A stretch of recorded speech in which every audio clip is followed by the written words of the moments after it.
Ayahku adalah dewa perang. Bab 187. Dia memandang Lu Feixian. Lu Feixian sepertinya tidak mendengarnya, dia sedikit mengernyit dan menatap Guan Qianjun dengan bingung. Sebelumnya, Lao Guan mengucapkan kata-kata itu, meskipun suaranya tidak nyaring, setiap kata membawa momentum aneh yang tidak dapat didengar atau dipahami oleh orang biasa. Lu Feixian bukanlah orang biasa. Ia seakan melihat seorang jenderal yang tegak dan tak kenal takut menghadapi ribuan pasukan. Seorang diri, dia bisa membunuh 7 orang masuk dan 7 orang keluar. Momentum itu menelan gunung dan sungai, seperti dewa yang turun. Dengarkan ini. Lihatlah seperti ini. Jantung Lu Feixian tidak bisa menahan diri untuk tidak berdetak. Sekalipun Guan Qianjun tidak menghadapi ribuan pasukan, posturnya tetap seolah-olah sedang mendominasi dunia. Tiba-tiba, Lu Feixian kembali sadar dan tidak bisa menahan tawa pada dirinya sendiri. Sial, bagaimana mungkin seorang anak laki-laki yang berpakaian seperti pria sutra yang digantung bisa menjadi jenderal yang sangat berkuasa? Mungkinkah ini merupakan komplikasi dari kondisi ini? Melihat sekeliling, Guan Qianjun tersenyum dengan tenang, tidak masalah jika ada 10 kali atau 100 kali lebih banyak orang antara kamu dan wanita tertua dari keluarga Lu. Ahli sangat tidak senang, wah, kamu terlalu berani. Harus lebih besar dari kepalamu. Lan Murong tertawa, apa yang dikatakan si cantik ini bagus, jangan khawatir, kamu tidak perlu mengambil tindakan, bawahanku secara alami akan memberitahu anak ini, apa artinya berbicara tanpa ragu-ragu. Dia melambaikan tangannya. Langsung, 7 atau 8 pria bertubuh besar bergegas menuju Guan Qianjun. Kedua pemimpin itu melompat ke depannya dalam sekejap dan mengangkat tinju mereka pada saat yang bersamaan. Yang satu tersenyum sinis dan berkata, "Nak, kamu berani sekali. Kamu berani datang dan menimbulkan masalah seperti ini bersama kami. Apakah kamu berani melakukan kesalahan jika kamu punya uang?" Yang lain berkata, 10 miliar, saya akan mengetuk kamu jatuh. Uang ini milik kami, dan kami harus berterima kasih karena telah memberikan kesempatan yang bagus, jika tidak, kami masih akan berdiskusi. Bagaimana memulainya? Dua tinju menghantam wajah Guan Qianjun dengan keras. Ditembak kosong. Apalagi kedua pergelangan tangannya ditangkap oleh Guan Qianjun. Senyuman jahat muncul di wajah Lao Guan, dan dia menggelengkan kepalanya, kalian benar-benar tidak terlihat cukup baik. Dia meraih pergelangan tangan kedua idiot ini, tiba-tiba mengangkatnya, dan memutarnya setengah lingkaran. Tubuh kekar kedua lelaki bertubuh besar itu berbalik dan jatuh ke tanah, dibiarkan mengunyah lumpur dan mulutnya berdarah. Belum lagi, Guan Qianjun menendang mereka berdua dari kiri dan kanan. Tubuh itu juga memiliki berat lebih dari 1560 pon namun seperti ember kosong yang ditendang oleh Guan Qianjun. Itu menimpa beberapa pria besar lainnya. Tiba-tiba, pukulan tersebut membuat mereka menjerit, dan mereka terjatuh satu demi satu, menghancurkan meja, kursi, dan bahkan rak buku di sekitarnya. Seluruh proses memakan waktu kurang dari setengah menit. 7 atau 8 orang besar disingkirkan oleh Guan Qianjun. Dia bertepuk tangan dan tersenyum sinis pada Lan Murong. Hanya 7 atau 8. Itu benar-benar tidak cukup. Jangan bilang kamu punya 7 atau 80 lagi. Panggil semuanya, tapi jangan salahkan aku karena menjadi orang pertama yang mengucapkan kata-kata buruk. Jika masih sangat buruk, tidak peduli berapa banyak orang di sana, hanya akan ada kamu disiksa olehku. Lan Murong sangat ketakutan sehingga dia mundur beberapa langkah dan menunjuk ke arahnya seolah-olah dia melihat hantu. Dia segera mengeluarkan ponselnya dan memutar nomor tersebut. Panggilan itu tersambung. Dia segera berteriak, cepat bawa orang sebanyak yang kamu mau. Ada seorang anak di sini yang tidak tahu bagaimana hidup atau mati dan berani membuat masalah di tempatku. Setelah menutup telepon, dia menunjuk ke Guan Qianjun. Jika kamu punya nyali, jangan sentuh aku, dan jangan pergi. Aku khawatir Guan Qianjun akan datang dan membunuhku. Lalu dia dengan cepat melihat ke arah Lu Feixian. Nona Lu, cepat dan minta orang-orangmu untuk menghentikannya. Gunakan semua pisau terbang untuk menusuk lubang berdarah yang tak terhitung jumlahnya di tubuhnya. Menurutku dia masih berani bersikap sombong. Dia berani menimbulkan masalah. Menurutmu apakah Raja Ginsengku adalah ginseng palsu? Ahli tidak bisa menunggu lebih lama lagi. Aku sangat malu sekarang, tapi aku yakin aku dalam keadaan siaga penuh dan para suster akan mengambil tindakan bersama. Kami pasti bisa membunuh orang ini. Dia melambaikan tangannya dan hendak bergegas maju bersama saudara perempuannya, tetapi dihentikan oleh Lu Feixian. Wanita tertua dari keluarga Lu menatap Guan Qianjun. Siapa kamu? Bagaimana kamu tahu bahwa Raja Ginseng ini palsu? Mengapa kamu bisa bercerita begitu banyak? Apakah kamu hanya berbicara omong kosong, atau memang benar demikian? Bicaralah dengan cepat. Meskipun pengawalku semuanya wanita, keterampilan mereka apakah kita dipilih satu dari sejuta, ayo pergi bersama, kamu tidak akan menjadi lawanku. Lan Murong berkata dengan gembira, Nona Lu, menurutku orang ini tidak akan melakukannya dengan jujur, dia memiliki motif tersembunyi, mari kita hadapi itu nanti. Guan Qianjun hanya menarik kursi Taisi dan duduk, lalu berkata perlahan, saya akan mengatakannya jika Anda meminta saya. Tidakkah saya ingin kehilangan muka? Jika Anda memiliki sikap rendah hati dan menuangkan secangkir teh untuk saya. Dengan hormat, mintalah nasihat saya, dan saya mungkin akan dengan senang hati memberi tahu Anda. Wajah Lu Feixian berubah, dan dia berteriak dengan keras, jangan terlalu bodoh. Saya memberi Anda kesempatan, jika Anda dapat membuktikan bahwa Raja Ginseng itu palsu, saya dapat membantu Anda. Anda berbicara omong kosong. Bahkan jika saya tidak mengambil tindakan, orang yang dicari Tuan Lan pasti akan memukul Anda sampai mati. Tiba-tiba terdengar suara bersorak dari luar. 40 atau 50 pria besar tiba-tiba menyerbu masuk, dan orang-orang terus berdatangan dari luar. Semua orang bertindak sembarangan, dan mereka jelas-jelas gangster. Senjata yang mereka pegang cukup kuat. Ada kapak, parang, dan gada. Faktanya, 7 atau 8 di antaranya memegang senapan laras ganda. Senapan jenis ini menembakkan peluru senapan, walaupun tidak terlalu kuat, namun masih cukup menyakitkan untuk membunuh seseorang. Terlebih lagi, satu tembakan adalah kumpulan peluru lepas yang akan membuat lubang berdarah di sekujur tubuh orang tersebut, jadi tidak ada masalah. Lan Murong menjadi tenang. Dia tersenyum dan berkata, Nona Lu, kamu tidak perlu membantuku. Ketika orang-orangku tiba, aku tidak percaya begitu banyak orang yang tidak bisa membunuh anak sepertimu. Dia menunjuk ke arah Guan Qianjun dengan ganas, wajahnya ada sedikit kebencian di sana. Dia hampir merusak hal yang baik. Guan Qianjun terus duduk di kursi Taisi sambil mengayunkan kakinya dengan santai. Dia menggelengkan kepalanya, ini benar-benar tidak cukup. 40 atau 50 terlalu sedikit. Di sini, setidaknya dibutuhkan 4 atau 500. Petik 2. Lan Murong mencibir, berhentilah membual. Aku akan memberimu kesempatan. Tempat pertama, Anda berlutut dan bersujud kepada saya dan memohon belas kasihan, mengatakan bahwa Anda berbohong. Bahan obat Tiongkok ini asli dan Anda berbicara omong kosong. Kedua, ambil 10 miliar Anda sebagai kompensasi, kalau tidak saya akan membiarkan bawahan saya mengambilnya pertama. Hancurkan kakimu dengan senapan laras ganda, lalu gunakan parang dan kapak. Potong kedua tanganmu sedikit demi sedikit. Akhirnya, potong lidahmu, dan aku berjanji akan membuat hidupmu lebih buruk daripada kematian. Kata-kata kejam seperti itu membuat Lu Feixian mengerutkan kening. Dia memandang Guan Qianjun dan melihat bahwa dia masih tanpa ekspresi dan tidak takut sama sekali. Ini mengejutkannya.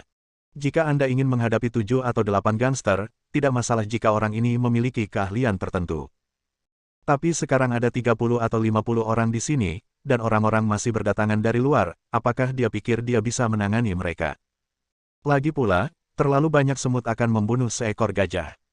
Ahli mencibir, kamu Guan Qianjun, kamu tidak perlu menghadapi ribuan pasukan sekarang, cukup beberapa lusin orang. Ayo, jatuhkan mereka semua. Aku ingin melihat. Apakah kamu punya keterampilan yang luar biasa? Bab 188. Lu Feixian tidak bisa menahan diri untuk tidak berkata, dengarkan saran saya dan minta maaf kepada Tuan Lan, katakan bahwa Anda berbicara omong kosong, jika tidak hidup Anda akan benar-benar hilang, dan bahkan putri Anda akan dihukum. Qian segera menggelengkan kepalanya, aku tidak takut, ayahku bisa mengalahkan mereka. Jangan khawatir, bibi kecil, selama kamu tidak jatuh cinta pada ayahku, semuanya akan mudah. Bagaimanapun, ayahku adalah pria terkenal yang punya rencananya sendiri. Guan Qianjun terdiam beberapa saat dan wajahnya memerah. Ahli dengan marah memarahi, bah, nona tertuaku akan jatuh cinta dengan sutra gantung tua semacam ini, ayo kita bermimpi saja. Lu Feixian menghela nafas pelan, Guan Qianjun, kan? Menurutku kamu juga berbakat dan tampan, tapi jangan seperti ini impulsif. Tidak peduli apa, kamu tidak bisa melawan orang-orang ini di bawah Tuan Lan sendirian. Minta maaf. Guan Qianjun mengangkat bahu, untuk apa meminta maaf? Apa yang saya katakan baik-baik saja, mereka semuanya adalah bahan obat palsu. Dia menunjuk ke arah Lan Murong dan bertanya sambil mencibir, kamu masih belum mengakui bahwa ini adalah obat palsu. Apakah kamu benar-benar ingin melihat peti mati tanpa menangis? Lan Murong balas mencibir, kamu adalah orang yang tidak akan menangis tanpa melihat peti matinya. Lusinan orang, seperti yang dikatakan Nona Lu, bisakah kamu mengatasinya? Sepertinya jika aku tidak menghajarmu terlebih dahulu, kamu tidak akan tahu seberapa kuat dirimu. Dia dengan bangga mengangkat dua jari dan melambai ke arah Guan Qianjun. Patah kakinya dulu. Segera, orang-orang dengan senapan laras ganda bergegas menuju Guan Qianjun. Moncong mereka diturunkan, diarahkan ke kakinya, jari-jari mereka dipelatuk, dan senyuman yang sangat garang di wajah mereka. Hati Lu Feixian bergetar, dan dia tidak bisa menahan diri untuk tidak berkata dengan keras, Guan, sebaiknya kamu berpikir dengan hati-hati. Mereka yang mengetahui keadaan saat ini adalah pahlawan, belum lagi semua ini salahmu. Banyak orang, dan mereka bahkan punya senjata. Kamu benar-benar tak terkalahkan. Cepat dan mohon ampun. Ahli menyombongkan diri, jika kamu memiliki kemampuan, kamu telah tangguh. Saya tidak percaya kamu bisa tangguh sampai akhir. Pada zaman dahulu, para penjahat pencuri yang disiksa untuk mendapatkan pengakuan masih setangguh besi pada awalnya. Setelah beberapa saat disiksa, semuanya berubah menjadi tulang lunak. Menurutku kamu tidak terkecuali. Begitu kakimu patah, kamu akan tahu betapa kuatnya dirimu. Lan Murong tertawa, keindahannya sungguh indah. Nak, aku akan membiarkanmu melihat peti mati itu sekarang. Tidak hanya akan membuatmu menangis, tapi juga akan membuatmu menangis sekeras-kerasnya dan membuatmu menyesal telah menyinggung orang sepertiku. Tembak dia. Begitu kata-kata itu keluar, orang-orang itu hendak menarik pelatuknya. Tiba-tiba, seorang pria masuk dari luar. Dia tampak lebih tua dari Lan Murong, tapi dia tinggi dan perkasa, dengan ekspresi seperti harimau di wajahnya. Ketika dia melihat pemandangan ini, dia terkejut dan melangkah mendekat. Ketika Lan Murong melihatnya, dia tertegun sejenak, dan kemudian menyapanya dengan senyuman, Tuan Hai, mengapa kamu ada di sini? Izinkan saya memberitahu Anda, saya menemukan sesuatu tanpa mata. Sayang sekali dia tidak memiliki kemampuan. Meskipun dia mengalahkan 7 atau 8 anak buahku, dia tidak punya cara untuk menghadapi 50 atau 60 orang ini. Kupikir dia sangat kuat. Menunggu dia membunuh orang seperti itu. Dia telah dirobohkan, dan saya meminta bantuan Anda lagi. Anda memiliki banyak ahli di sana, dan Anda dapat mengirim 10 atau 8 ahli sesuka hati. Sebelum saya dapat menyelesaikannya. Yang satu disebut Tuan Hai menunjukkan kekuatannya dan menamparnya dengan punggung tangannya. Memukul wajah Lan Murong dengan keras. Segera, seluruh tubuhnya terbang keluar, menari di udara, terbang belasan meter penuh. Boom! Stand Bogu yang tinggi hancur berantakan berkeping-keping. Dia berteriak kesakitan. Jatuh ke tanah, dan rak Bogu ditekan di atasnya. Dengan suara berderak, kotak kaca berisi bahan obat Tiongkok yang berharga dihancurkan padanya. Lan Murong berjuang untuk berdiri, dan meludahkan seteguk darah. Ada juga beberapa gigi berlumuran darah.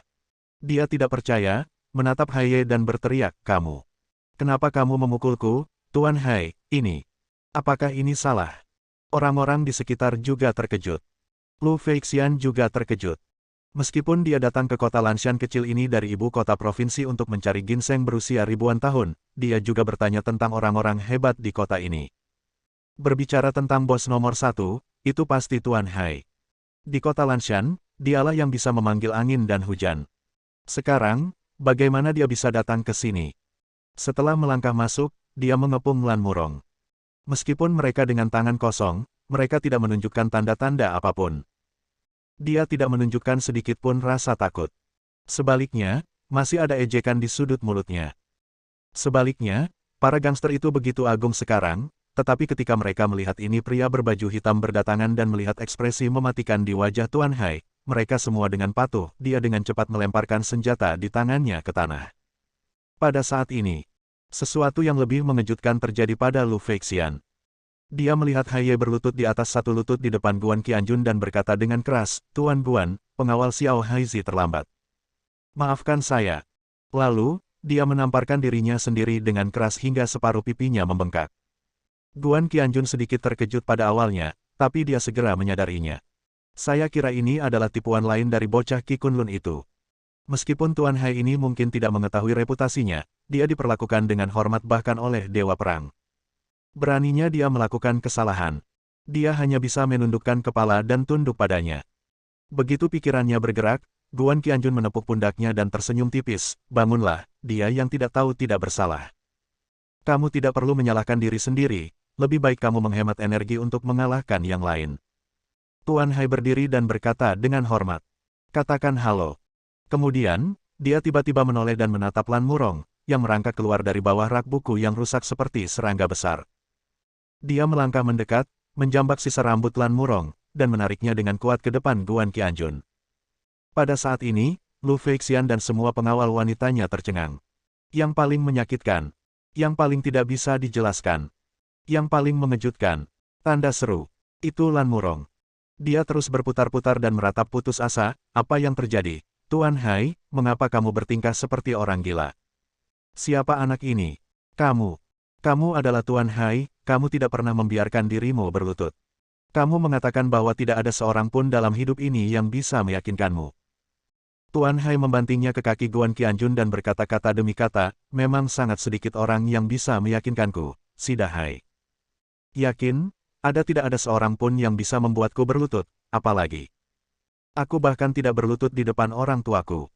Tetapi di depan Tuan Guan, aku harus berlutut.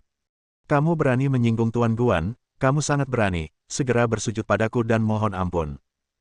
Tidak peduli apa yang Tuan Guan katakan, kamu harus setuju. Bahkan jika Tuan Guan menginginkan nyawamu, kamu harus mengambilnya. Aku akan memberimu pisau dan memotong tenggorokanmu sendiri. Dia membalikkan tangannya dan bahkan lebih buruk dari ahli. Cepat dan lempar pisau tajam. Ujung pisau yang tajam hanya berjarak 2 cm dari Lan Murong, yang membuatnya gemetar. Selangkanganku basah. Si Dahai melihat sekeliling lagi dan berkata dengan dingin, siapapun yang menyinggung Tuan Guan, kenapa kamu tidak berlutut? Jika kamu tidak berlutut, patahkan saja lututmu. Tiba-tiba, para gangster itu ketakutan dan terjatuh. Terdengar, dan dia jatuh berlutut. Lu Feixian dan ahli adalah satu-satunya yang berdiri di sana, jadi tentu saja mereka tidak bisa berlutut. Berlututlah sekarang, apalagi yang bisa kamu katakan. Bersambung.